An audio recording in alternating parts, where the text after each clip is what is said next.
This is the Tiki and Tierney Show, Tiki, and I'm dead serious. I take no pleasure in saying this, but if Edwin Diaz, if that is as bad as it looked, the Mets season ended last night. The Mets cannot win the World Series without Edwin Diaz. They can't. That's a heavy statement, BT. You're 2 weeks away from the end of spring training. And they have options, and other teams have done it without a closer. I mean, Ottavino is still here. He had a decent season last year. Ain't Diaz. I mean, nobody is. They could do it by committee, which is not exciting, but it is still doable. I mean, the Astros didn't have an elite closer.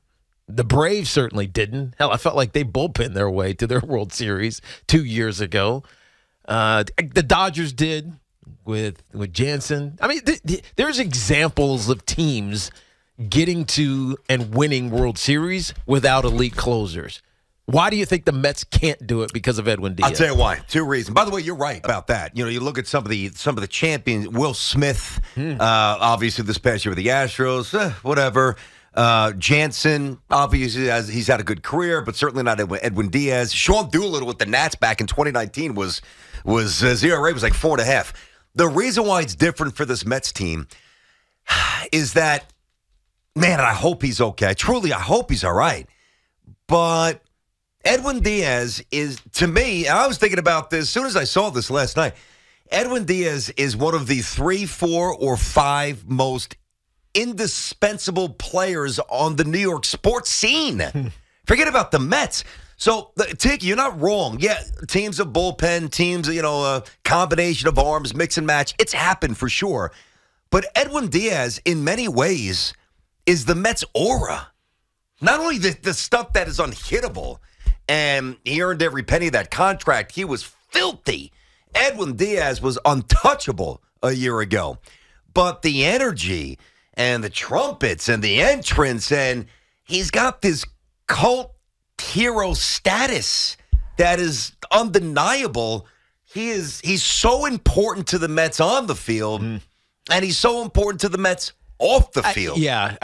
So I can understand that point because Edwin Diaz is the energy that you're talking. It's almost like he's the identity. Right? You know, we say this about really football. We don't do it really about baseball teams because it's not an engaging enough sport or not a intense enough sport where in basketball you ask, what's the identity of this team? Football, you ask, what's the identity of this team? You don't really ask it about baseball. But interestingly, if you were to ask it about the New York Mets, the identity of the team is kind of what Edwin Diaz brings. Yeah, I think so. It's just confidence. It's just assuredness. It's a belief that when I get to the point of having to make a play, when I have to make my play, it's going to happen. And I'm going to tell you it's going to happen. It's almost like a cockiness, especially you blaring the trumpets. I hear you. But to me, that's not terminal. I feel like Buck Showalter. I feel like Adam Ottavino. I feel like David Robertson. All we talked about coming into this season for the Mets is how deep they are. Obviously with their rotation, but also in their bullpen. But by the way, their rotation's already taken a hit with Quintana. I mean, so that depth has already been compromised. And the names you're throwing out there are solid. Yeah, but they're there. You ain't getting Dodgers out. You're not getting Braves out, meaningful outs. You're just not. Not with those guys. But they're there. You're not. I think I'm having faith, even though I'm not a Mets fan, I'm having faith that they'll figure this out and that guys will rise to the occasion, rise to that expectation that's been set by Stevie Cohen and everybody else. That sounds great. But they put it on a hallmark. It sounds phenomenal. By the way, they're not Edwin Diaz. By the way, it could also be something much less than what we're speculating. Well, and that's why I hope so. And you could get into, I heard Jerry and Sal talking about this on the way in, about the merits of the WBC. I get that. That's certainly a part of the conversation here. But what I said to Hoff and Teak when we got in today about an hour and a half or so ago, I said, man, the last thing you want to do is get on the radio and play doctor. He'll have the imaging. We'll get the answer very soon, and you hope it's as favorable as it could possibly be based on the dire optics last night, all right, with the celebration in a wheelchair. I don't think I've ever seen a baseball. I saw Paul Pierce in a wheelchair once, for the Celtics. I've seen a few WWE superstars here or there. So I don't even know if it was part of the gimmick in wheelchairs. I've never seen a baseball player wheeled off a field in a wheelchair. Me either. That was odd. But that's in a crazy way. As bad as that looked, it gives me a little hope, that it's not as bad as people think. And let me tell you why. When they lifted him up, all right, if that was your conventional, thank you, Dolph, if that was your conventional torn ACL, torn MCL, you're going to walk off the field. You're gonna walk gingerly. This is true. But at the very least, your arm's going to be wrapped around a teammate, and you're going to drag the leg, and you're going to make it to the dugout. When they lifted him up, and the pain was like so radiating, so fierce, so piercing, that he said, "Put me down." I hope this is the case. I almost feel like maybe it's not the worst fears. It's a dislocation or it's some type of thing that's not 12 months out is what I'm saying. Well, it's also more painful. More painful. Yeah, if you get an ACL or PCL, because I did tear my PCL. I never tore my ACL, thank goodness. But when you tear one of those knee ligaments, which everybody fears about, it kind of happens so quick and the nerves are cut. It's just clean. And you think you're fine. You walk around and, hell, guys played, a couple of plays in NFL with torn ACLs. They don't even realize it. So the fact that he responded with acute type pain to the point where even when he was on the wheelchair, he was telling the dude not to touch his leg. So it could be a dislocation, which obviously is significantly more painful, and he was not bending it at all. It didn't move at all. So we'll see. We'll find out. And hopefully it's not terminal for this season. But with that being said, I think I still have to have faith that the Mets will figure this out. It's why you have Buck Showalter as your manager. It's why you've spent so much effort and resources in building depth. You hate to see this, man. I really do. Guy gets paid, gets broke off, highest reliever contract in history here. And he's done after, 2 weeks of spring training because of the WBC. We can have a conversation about the WBC, but it's less about that. It's more about the Mets were building something, and now they just took a massive hit. But I believe that they can respond to this. I really do. 877-337-6666. Tiki and Tierney on the Fan inside of our Town Fair Tire studio. Friends at Town Fair remind you that you always get the guarantee lowest priced on name brand tires from Connecticut to Maine. Nobody beats Town Fair Tire. Nobody. I mean, Aaron Judge, the quarterbacks, the ace pitchers, which obviously would be Cole, Verlander, and Scherzer. I mean, of all the teams, tell me Shesterkin, the Rangers, you can't win a cup without great goalie play. I get that. He's been a little erratic this year, understood. You want to tell me Jalen Brunson on some? Okay. I mean, Edwin Diaz, encompassing everything, the insane, untouchable production and the aura and the energy that he represents. If he's out this year, the Mets cannot win the World Series. And it sucks. And I take no joy saying that. That's how good he is, and that's how important he is. They can't win without him. 877-337-6666. What a miserable way for Met fans to wake up if you didn't see it live. Vince in Shrub Oak gets us going on the Fan. Vinny, what's happening, bud? Oh, my God. I can't believe this. Unbelievable. I feel like it's a nightmare. I feel like I'm in a nightmare. I just want to wake up, and this is over. And Tiki, listen, I love you, buddy, but how many championships would the Yankees have won without Mariano? Yeah, I mean, you're making it. Come on, man. You can be as optimistic as you want. This ain't gonna happen without him. Yeah, well, and I'm an athletic trainer. I saw the injury. He's out. What did you think it was? I don't know, but it's very severe. It's very severe. It's really bad. I mean, it's over. It's just over. Yeah, I mean, I thought, I guess all I got to say is that I've just had it. I can't take this. I can't take it anymore. Yeah, this is awful. This is not fun. This is I hate to be the bearer of bad news, and I understand that you push things aside and you try to, regenerate some optimism. This is very similar to me, and I was in the stands this day in '99 when Vinny ruptured his Achilles.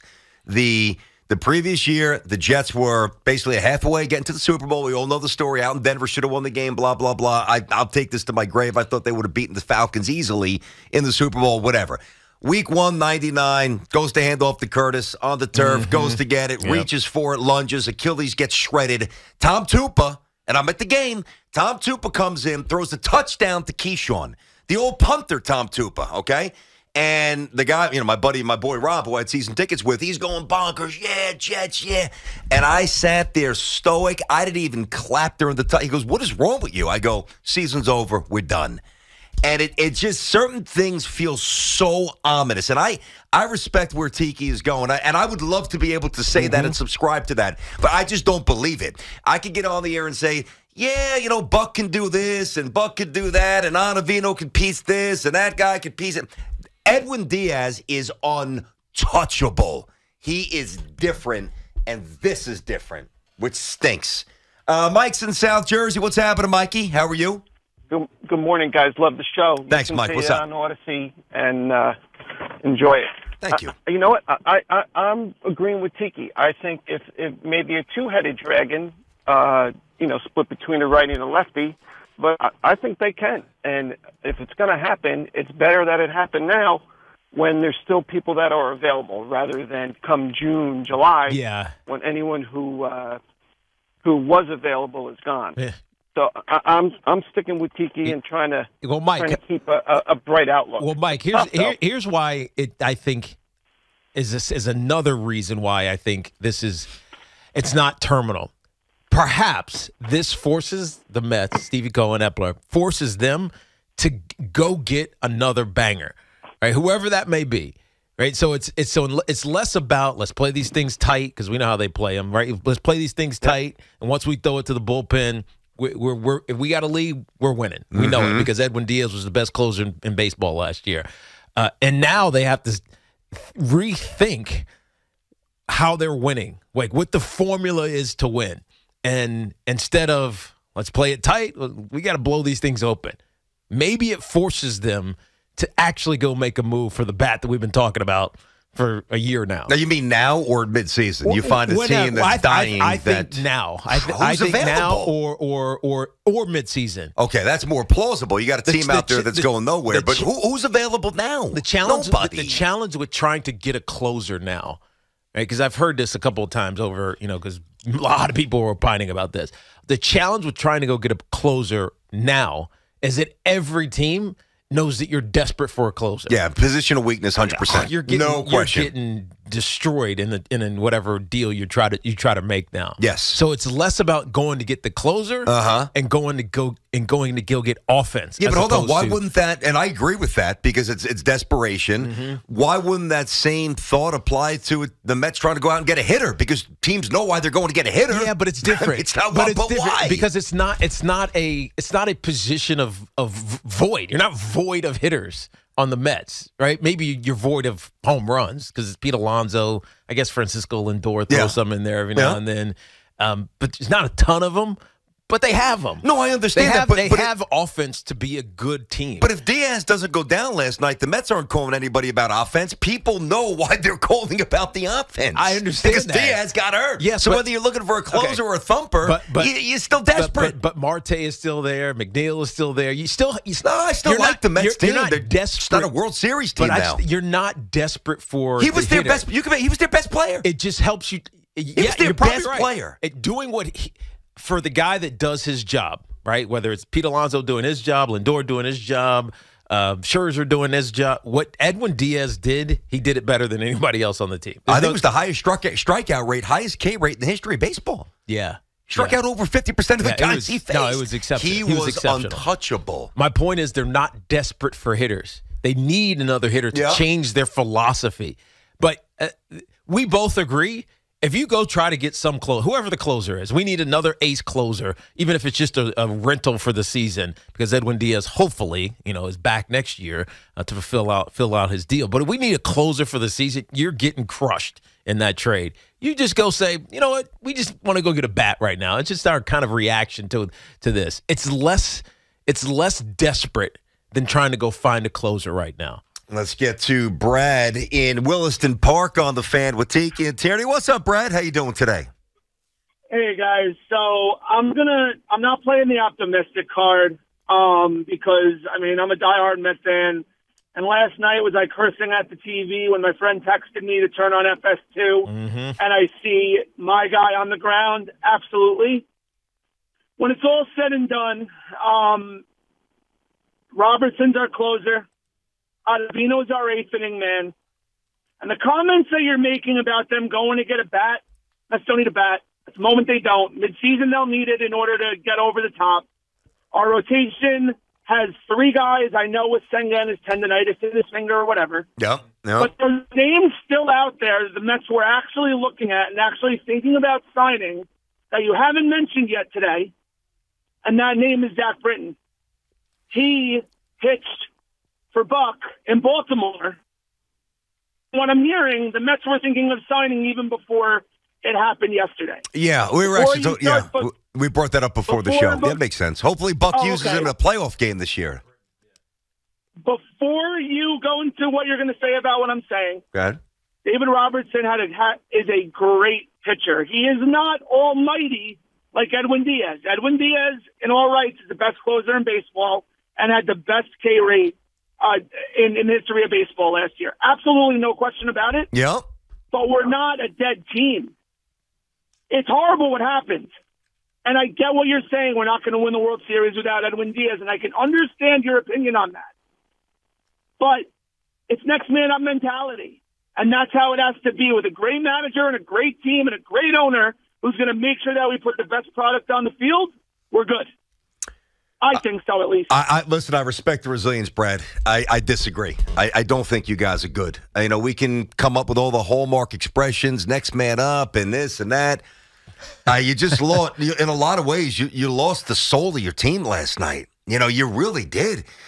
Mariano's influence on the Yankees and importance to the Yankees, undeniable. And no doubt, when Enter Sandman started, that old stadium it would shake. But even, it's hard to verbalize this because Mariano's the greatest closer of all time. You can make the case. Mariano Rivera is truly one of the top, you can make the case, one of the top 25 players in the history of baseball, regardless of position. Oh, yeah. You can make that case, all right? Without a doubt, you can maybe say top 20, top whatever. Unanimous Hall of Famer. There you go. So, I'm just saying some people don't value closers, that, but if you're really objective, you can make that case quite easily. In the era he played in, you have to. But even Mariano didn't have the emotional impact in a stadium that Edwin Diaz, not to mention the stats to back it up, that Diaz had a year ago. You get something like that once in a generation. You got trumpets banging. It was, the door opens. It was electric. It was awesome. And now, in all probability, it's gone. And you guys are going to tell me you're okay? Sadly, you're not. 877-337-6666. Tiki and Tierney here on The Fan.